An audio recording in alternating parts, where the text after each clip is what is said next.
E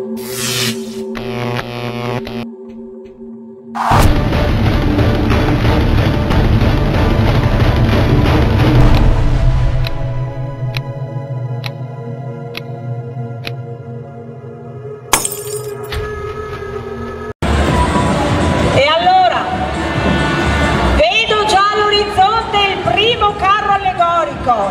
Sono qui con il nostro sindaco, al quale racconto che il primo carro si intitola C'era una volta Pinocchio, i Templari. Perché?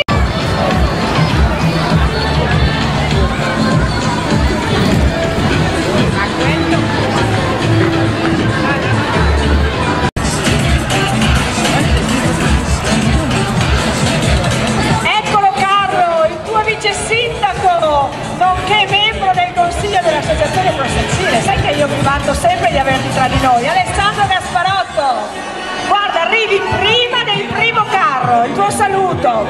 Un po' in ritardo ma ancora in tempo. No, sei sempre in tempo. Bene, bene. Sì, un saluto a tutti i partecipanti, ai figuranti e anche a tutto il pubblico che vedo numerosissimo. Infatti i parcheggi erano tutti pieni, strapieni. È bellissimo vedere Secile così piena. Bene, buon divertimento a tutti allora. Grazie infinite Alessandro, guardate che sono qui sotto la loggia con sindaco e vice sindaco, sono scortata da due guardie del corpo, insomma niente male Mario,